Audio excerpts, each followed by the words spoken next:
इस कार्यक्रम के प्रायोजक हैं श्रीमान संजय दीवान, श्रीमती रेखा देवी, पुत्र एवं पुत्रवधू श्रीमान तीर्थेश, श्रीमती प्रियंका एवं पुत्री कुमारी मोक्षा जैन, दीवान परिवार, सूरत।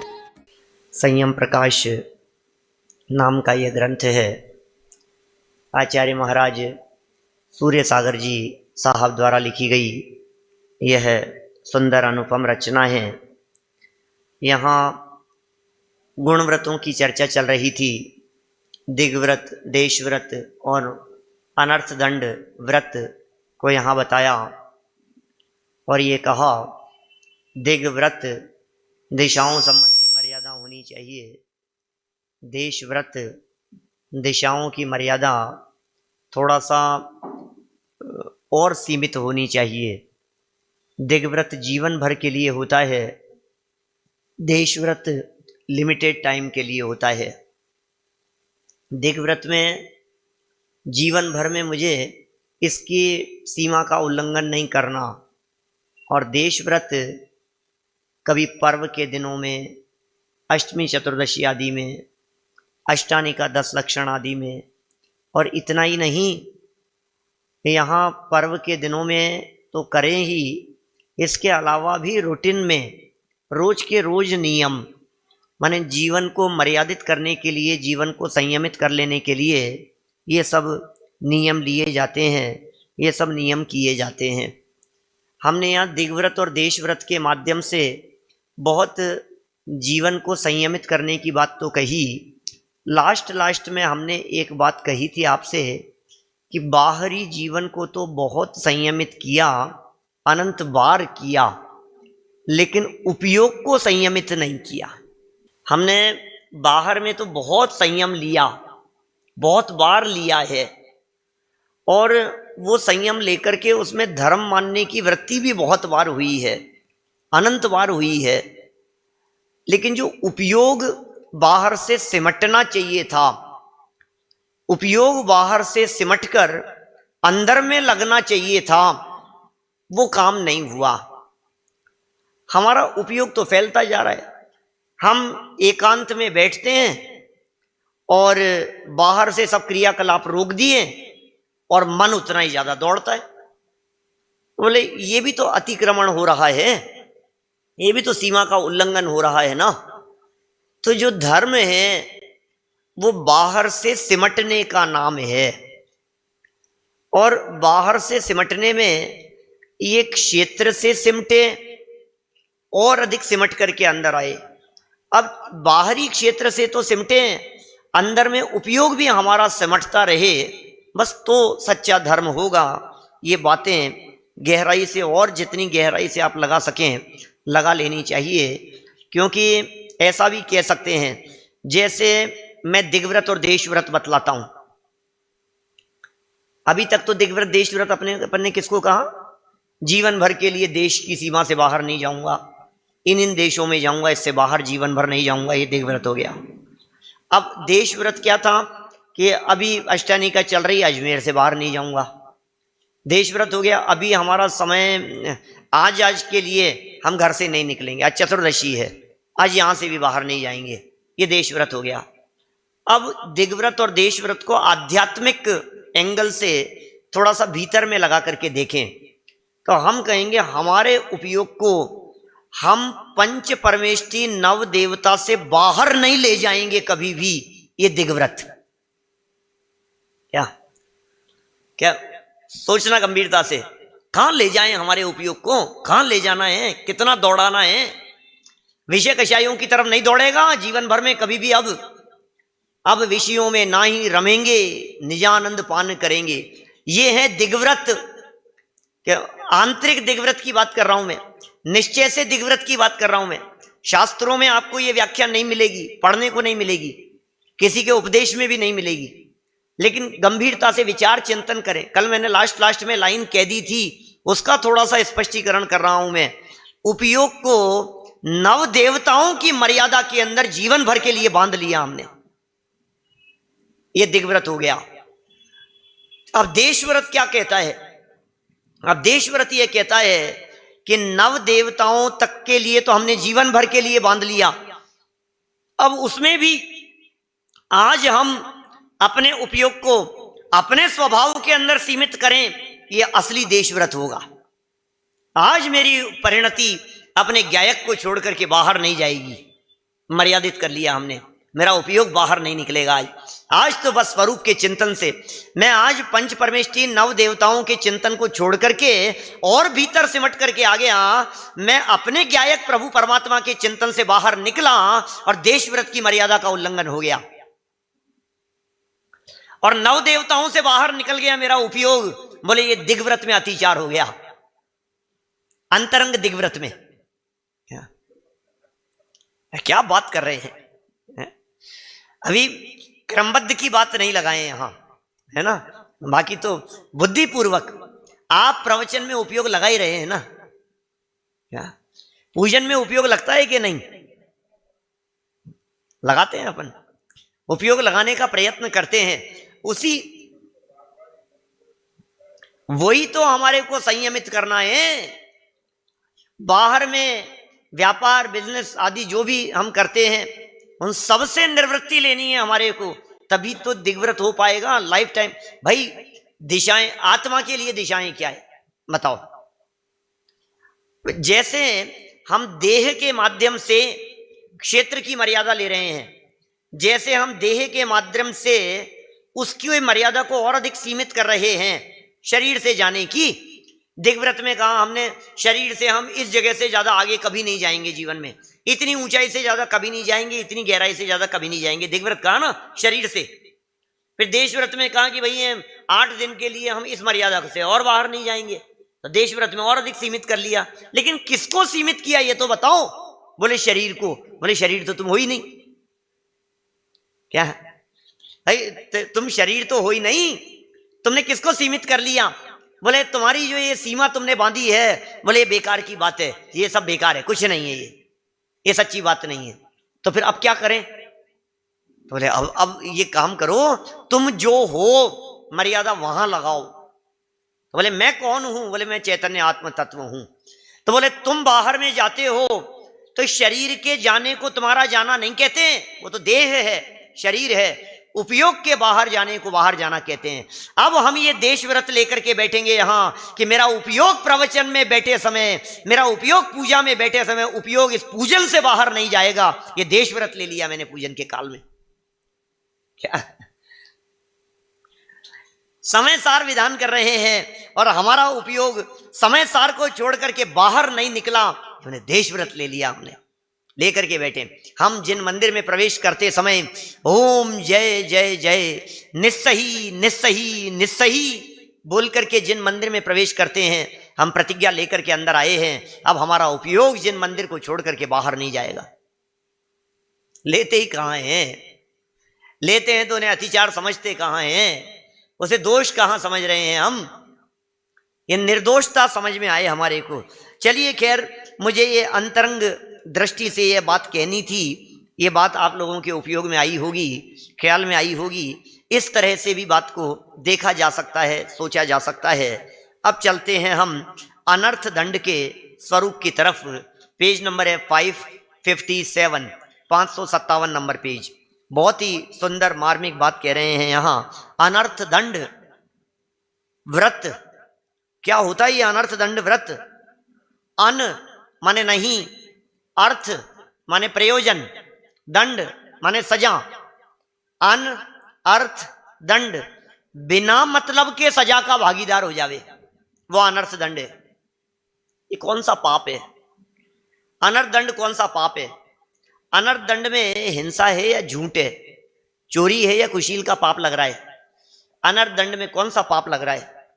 बोले अनर्थ दंड में हिंसा, झूठ, चोरी, कुशील, परिग्रह, आपको मोटा मोटा देखने पर तो कोई पाप नहीं दिखेगा, लेकिन इनमें सब गर्भित हो जाते हैं अनर्थ दंड में। यह अनर्थ दंड वो पाप है जो पाप जैसा नहीं दिखता है। यह अनर्थ दंड ये खाम खा का पाप है, खाम खा की क्रियाएं हैं जिन्हें अनर्थ दंड कहकर के पुकारा जाता है। ये बिना मतलब के पाप हैं।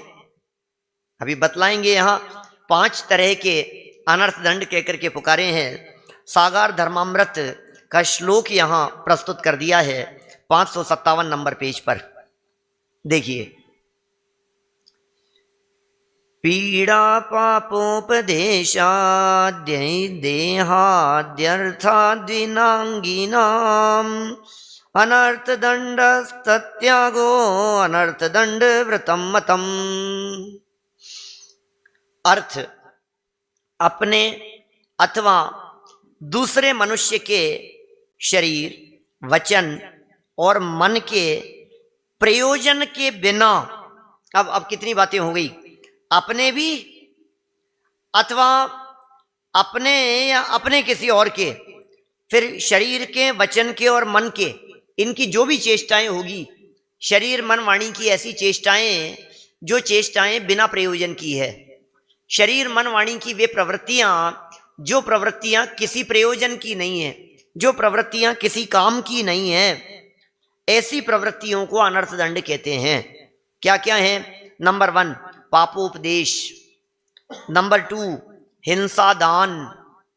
पहला पापोपदेश, दूसरा हिंसा दान, फिर दुष्श्रुति, फिर अपध्यान और प्रमादचर्या। 5 बातें कह दिए यहां।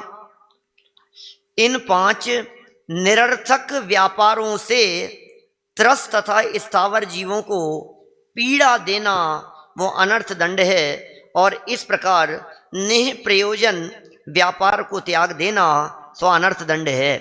अभी हम क्या बातें बतलाएं इनमें, हम यदि इन बातों का विस्तार करें आपको सूक्ष्म रीति से, तो आपको पता लगेगा बैठे बैठे बिना मतलब के पाप कर रहा है। बचपन में पाड़िया जी साहब ऐसा सुना होगा बुजुर्गों से, कुर्सी पे बैठ के पैर नहीं हिलाते। क्यों क्यों नहीं हिलाते हैं? पैर नहीं हिलाते, घुटने नहीं हिलाते, कुर्सी पे बैठ करके ऐसे ऐसे नहीं हिलाना, पैर नहीं हिलाना। हमने पूछा होगा क्यों नहीं हिलाते, उन्होंने कहा बस कह दिया ना, बता दिया ना आपको ये नहीं करना, बस अच्छा नहीं है ये। अब ये जनवाणी ये कह रही है वो अनर्थ था, वो क्रिया निष्प्रयोजन थी। आपकी वो मन वचन काया की चेष्टा किसी प्रयोजन वाली नहीं थी। पेन हाथ में लिया, लकीटे करने लग गए, कुछ ना कुछ खाम की क्रिया नहीं है। आप देखो अभी यहां तो नहीं दिखता है, लेकिन हम तो बहुत जगह पर, विद्यालय में, सब जगह पर जहां ऐसे शिविर वगैरह लगते हैं, दरियों के ऊपर, चद्दरों के ऊपर आपको वो पेन से लकीटे मिलेंगे।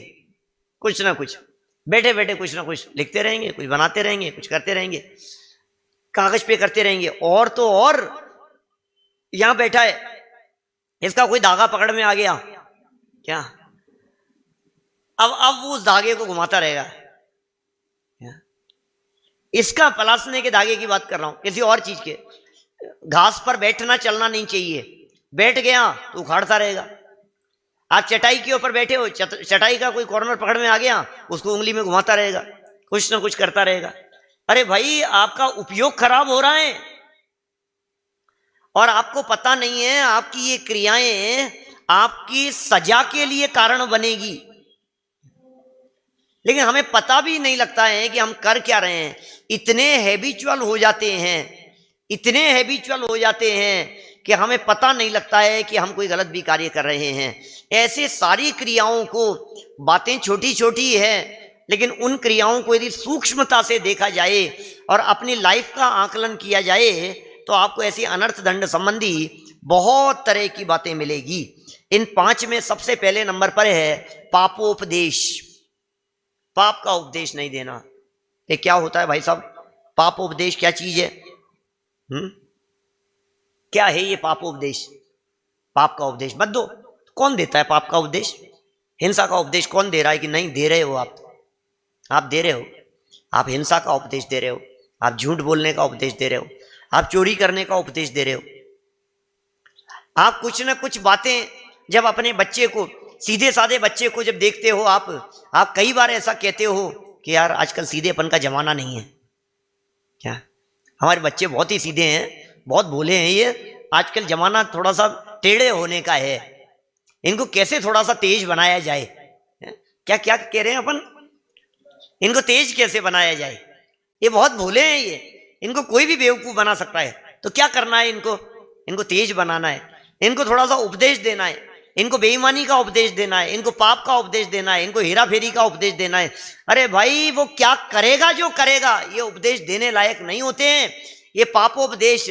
और सुनो, अपने बच्चों को और अपने परिवार को सो दिया, अनजाने को, अनजान व्यक्तियों को ट्रेन में सफर करते हुए, फ्लाइट में सफर करते हुए दुनिया भर का उपदेश बखान कराता है। क्यों भैया, किस बात का उपदेश दे रहे हो? ये पाप उपदेश के अंतर्गत आता है। ये लिख रहे हैं यहाँ रत्नकरण श्रावकाचार्य का श्लोक, तेरी अक्लेश वाणी ज्या हिंसारंभ प्रलंबनादीनाम कथा प्रसंग प्रसव स्मर्तव्य पाप उपदेश। जिससे तिर्यंचों को क्लेश उपजे, जिस कार्य को करने से तिर्यंचों को क्लेश उपजे, ऐसी तथा वाणिज्य, हिंसा, आरंभ, ठगाई इत्यादि की कथाओं के प्रसंग को उत्पन्न करना सो पापोपदेश है। ओहो, लिखा है उन्होंने, दौलत राम जी ने, छैड़ाला की पंक्तियां हैं, देय न सो उपदेश होए अघ वनज कृषिते। खेती का उपदेश नहीं देना, व्यापार का उपदेश नहीं देना, बिजनेस का उपदेश नहीं देना, काम का उपदेश नहीं देना, विषय कषायों में फंसने का उपदेश नहीं देना, ये सब पाप के उपदेश हैं। आप प्रेरणा करते हैं, आप दिल पर हाथ रख करके सोचना, मूवी बहुत अच्छी आई है, आप कितना लोगों को प्रेरित करते हैं, और प्रवचन सुनने के लिए, आयोजन के लिए कितने लोगों को प्रेरित करते हैं। पाप का उपदेश हमारे जवान से सुबह से शाम तक कितना निकलता है, और पुण्योपदेश या धर्मोपदेश तो है ही नहीं, धर्म तो समझते ही नहीं है, अभी धर्मोपदेश की क्या बात करें अपन, लेकिन पापोपदेश ही पापोपदेश हो रहा है ना हमारे माध्यम से। सुबह से शाम तक हम जो उपदेश दे रहे हैं, ये निरंतर दिया जाने वाला उपदेश, ये पापोपदेश ही तो है। अरे यार वहां घूम करके आना, या वहां देख करके आना, आपने देखा क्या हमारे यहाँ 7 वंडर बन रहे हैं अजमेर में, आपने देखा क्या हमारे यहाँ ये हो रहा है, आपने देखा क्या आना सागर झील देखी क्या आपने, वहां बहुत अच्छा सेल्फी पॉइंट बना रखा है। अरे क्या सेल्फी पॉइंट बना रखा है, ये उपदेश पापोपदेश नहीं है तो और क्या है बोलो। कितनी जगह पर हम इस तरह के पाप के उपदेश देते हैं, रोजाना ही पाप के उपदेश दे रहे हैं। बच्चों को सिखाता है, बेटा एक बार दुकानदारी में, बिजनेस में ईमानदारी की धाक जम जाए अपनी, बस फिर तो क्या है, बोले फिर सब चलता है, कोई बात नहीं, एक बार धाक जम जानी चाहिए अपनी ईमानदारी की। क्या सिखाना चाहते हैं?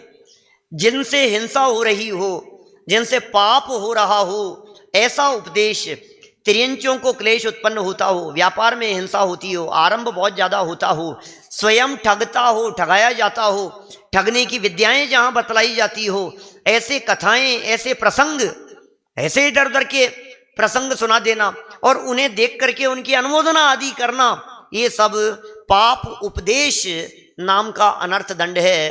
क्योंकि आपने पाप किया तो नहीं, कुछ भी तो नहीं किया आपने, लेकिन करने वालों की अनुमोदना कर दी और करने के लिए उन्हें प्रेरित कर दिया, ये पाप उपदेश है, अनर्थ दंड है।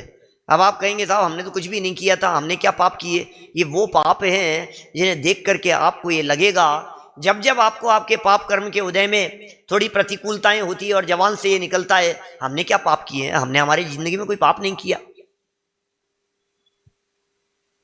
जितने लोग मंदिर में बैठे हुए हैं ना, पाप कर्म का तीव्र उदय आ जाए और कोई व्यक्ति आपसे पूछे कुछ, तो आप एक ही बात कहते हैं, यार हमने जीवन में किसी का बिगाड़ा नहीं, कुछ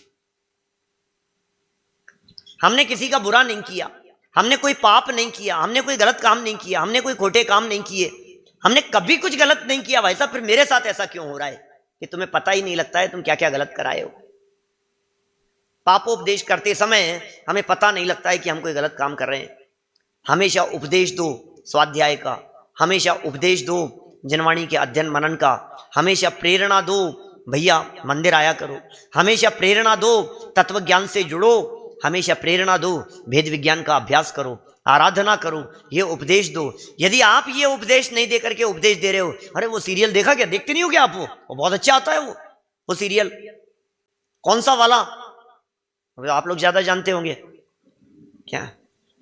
तो मतलब वो देखो ये ज्वाइन करो, वो उसको ज्वाइन करो, क्लब ज्वाइन करो, किटी ज्वाइन करो, ऐसे ऐसे उपदेश आपस में प्राचार्यत्व करता है। चौथी गाथा की टीका में लिखा परस्पर प्राचार्यत्व करता है, समय सार में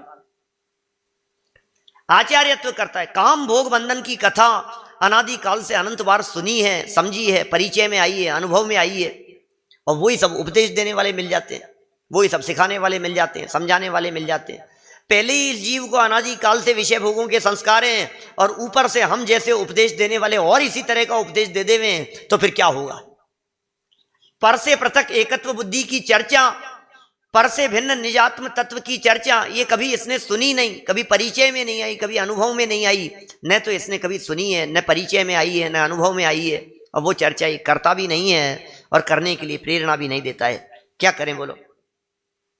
देखिए क्या कह रहे हैं, आगे बढ़ते हैं। हिंसा दान, ये कैसा अनर्थ दंड है। हिंसा दान, फर शुक्रपाण खनेत्र ज्वलनायुध श्रृंगी खलादीनाम वध हेतु नाम दानम हिंसा दानम ब्रुवन्ति बुधा। रत्नकरण श्रावकाचार्य का 77 नंबर का श्लोक है। भाई साहब इसकी बात करनी है ना, बहुत गजब का है रत्नकरण श्रावकाचार्य। फरसा, तलवार, बातें क्या कह रहे हैं। हिंसा दान है, हिंसा की चीजें कभी किसी को दान में नहीं देंगे, दान में नहीं देंगे, उपयोग के लिए भी नहीं देंगे। निषेध कर रही है हमारी जिनवाणी, किसी को चक्कू मत देना कोई मांगे तो, मना कर रही है जिनवाणी। आप किसी को चक्कू नहीं देवे मांगने वाले को, कि मना कर दें साहब, यहां मना कर दो आप, कोई बात नहीं। ब्लेड मत दो, पेचकस मत दो, ऐसी जो चीजें होती है, माचिस है, लाइटर है, ऐसी जो चीजें हैं हिंसा उत्पन्न करने वाली, ऐसी चीजें नहीं दी जानी चाहिए। कितनी तरह की चीजें हो सकती है, नुकीली चीजें हो ऐसी, कोई व्यक्ति ने आपसे आकर के मांगा कुछ और आपने उसको दे दिया, और आपसे तो ब्लेड लेकर के चला गया और घर में जाकर के उसने अपनी नस काट ली, आत्महत्या कर ली। ये कह रहे हैं यहां पाप आपके माथे पर चढ़ता है उसका। रस्सी मत दो, पेट्रोल मत दो, देशलाई मत दो। माचिस तो चलती नहीं है आजकल, तो घर में माचिस कहाँ चलती है, माचिस तो बंद ही हो गई ये सब।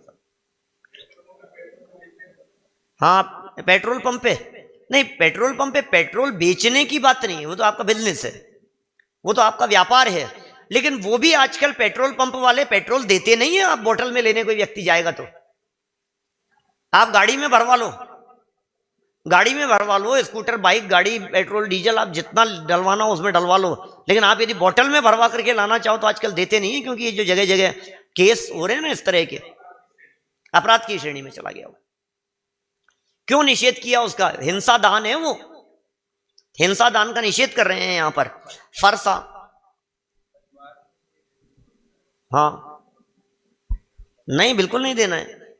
अभी तो मना कर रहे हैं, व्रती की बात है, अब मैं क्या करूंगा। अब आप तो अविरती होगा, अब आप देखो जो करना क्या काम में अब पता ये सब्जी बनाने के लिए दे रहे। अरे नहीं नहीं, नहीं देना तो भी अनर्थ दंड। तो इसलिए कह रहे हैं कि आपको पता नहीं है वो सब्जी साफ करते समय कितनी लटें उनके माध्यम से कट जाएगी, वो पाप किसके माथे चढ़ेगा? हिंसा का साधन है ना वो, इसलिए नहीं देना। किसी भी प्रयोजन से लेकर के जा रहा हो, हिंसा का साधन है वो नहीं दिया जाता। अग्नि दान नहीं दी जाती, अग्नि नहीं दी जाती है, दीपक नहीं जलाया जाता है, दूसरों के घर में जाकर के दीपक नहीं रख करके आया जाता है। ये दीपावली के दिनों में बहुत होता है ऐसा, 13 के दिन, 14 के दिन, मावस के दिन घर घर में दीपक जलते हैं और घर घर में रख रख करके आते हैं दीपक। निषेध कर रही है जिनवाणी, शास्त्र निषेध कर रहे हैं। शास्त्र ये कह रहे हैं कि अनर्थ है भाई साहब। दूसरों के घर में, अरे नहीं कितनी अच्छी बात है, हम घर घर में जाकर के उनका घर रोशन करके आ रहे हैं, रोशन नहीं करके आ रहे हैं, उनके घर में आग भी लग सकती है तुम्हारे दीपक से। इस कार्यक्रम के प्रायोजक हैं श्रीमान संजय दीवान, श्रीमती रेखा देवी, पुत्र एवं पुत्रवधू श्रीमान तीर्थेश, श्रीमती प्रियंका एवं पुत्री कुमारी मोक्षा जैन, दीवान परिवार सूरत।